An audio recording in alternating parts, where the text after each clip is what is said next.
What's up, everybody? My name is D. Ellis, owner of To The Top Music Management, and I'm here to bring indie artists a space where they can have all the information and tools that they need in order to build a fan base, earn money from their passion, and make it to the top.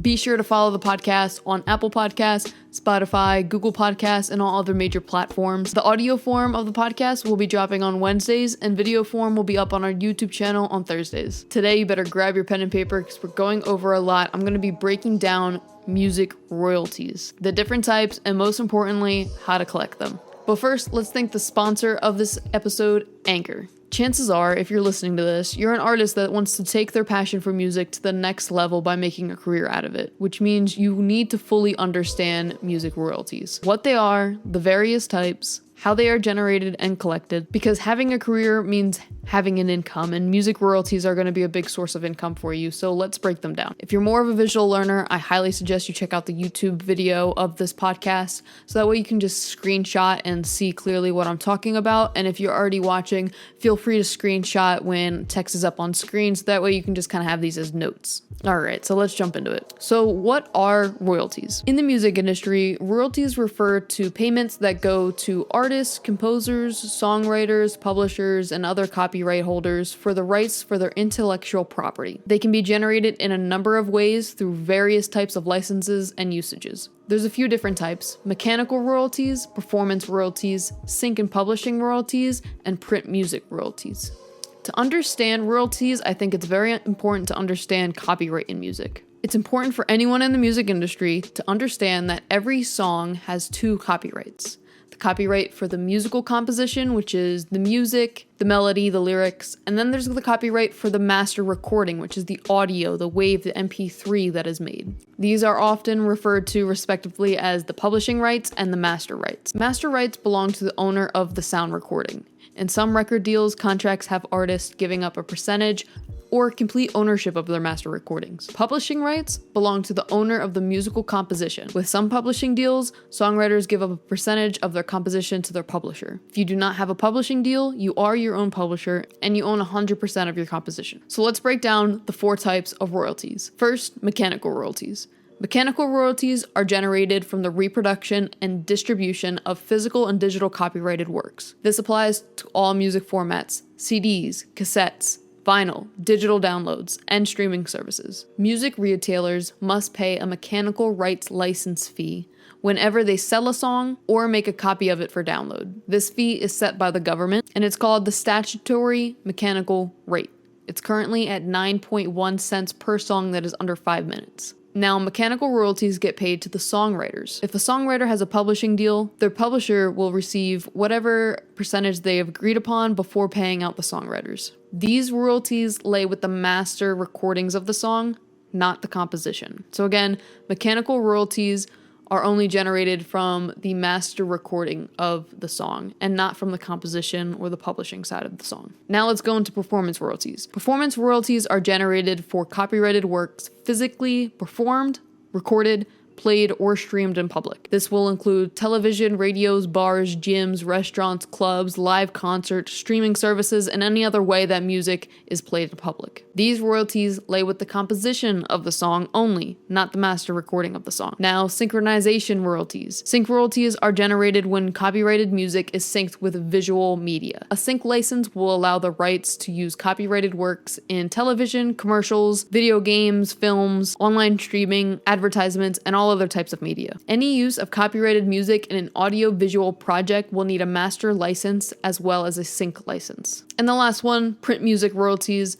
They are generated by copyrighted music transcribed to a print piece, such as sheet music, and then is distributed. Not so popular anymore, however, back in the day, it was the most common form of a payment a copyright holder would receive. So who collects these royalties? This is very, very important. So first, we're going to break down PROs, or performance rights organizations. Performance rights organizations track and collect performance royalties around the world, and they directly pay the owners/songwriters who have properly affiliated and registered their song. Pros in the United States are ASCAP, BMI, CSAC, CSEC is an invite-only invitation, so most independents in the US will register with ASCAP or BMI. What these organizations do is they're going to give businesses like clubs, bars, radio stations a blanket license, which grants them the right to play any music in their catalog. This assists pros in tracking when songs are performed. They do quarterly payouts in the United States and directly pay the songwriters and publishers on the registered work. It's very important for songwriters to know that when signing up for a pro,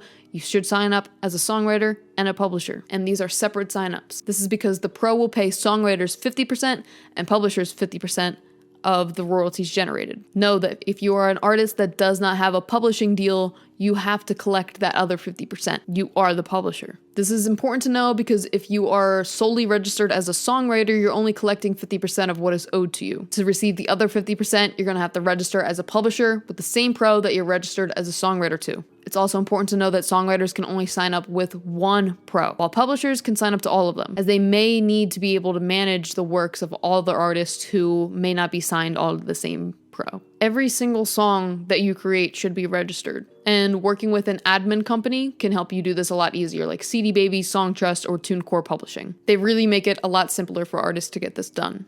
For a commission fee, they will get you signed up with a pro and they will collect your publishing money from your pro. Please note the pros only collect performance royalties. They do not collect mechanical royalties. So that's why before we went through all the royalties, because they are all collected differently. So the PROs are only collecting your performance royalties. And again, as a reminder, performance royalties lie with the composition. Your PRO, they're collecting your publishing, and they're collecting your performance royalties. No mechanical royalties. We'll quickly touch on the Harry Fox Agency. This is an agency that handles mechanical royalties in the US. HFA is hired by companies such as Spotify to collect and calculate mechanical royalties and do payouts to publishers. So FHA represents about 48,000 publishers. You cannot sign up for HFA unless you are a publisher and have songs released by a third-party label, not self-released. This is not the only way to collect mechanical royalties, however. You're also going to want to sign up for an admin publishing company. Like I've mentioned, there's companies like Songtrust, who I personally work with. CD Baby has their own publishing department, and TuneCore Publishing as well. There's other publishing programs that will collect mechanical royalties for you, and their commission rates vary. The next thing you want to get signed up for is Sound Exchange. Sound Exchange is free to sign up for.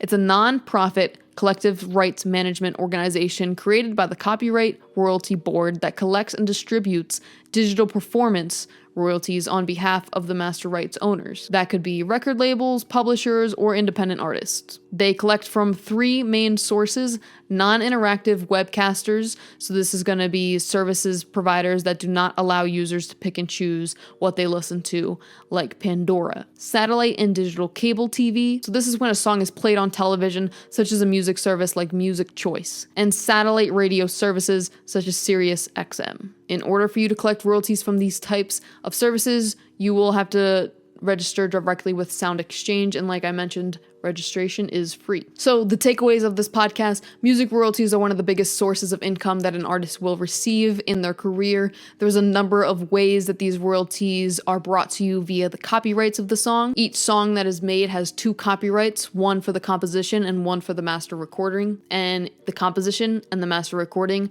earn royalties differently and through different sources. If you're an independent artist that does not have a publishing deal, you are your own publisher at this time. You need to ensure that you are registering with a pro as such to ensure that you're collecting the other half of royalties produced from your composition copyright. But I highly suggest getting signed up with a publishing company because there is so much that goes into publishing. It's not something you can do easily by yourself at all. So I highly recommend working with Songtrust, CD Baby Publishing, TuneCore Publishing, or another publishing company out there. All right, more takeaways. Each copyright has its own way of generating royalties.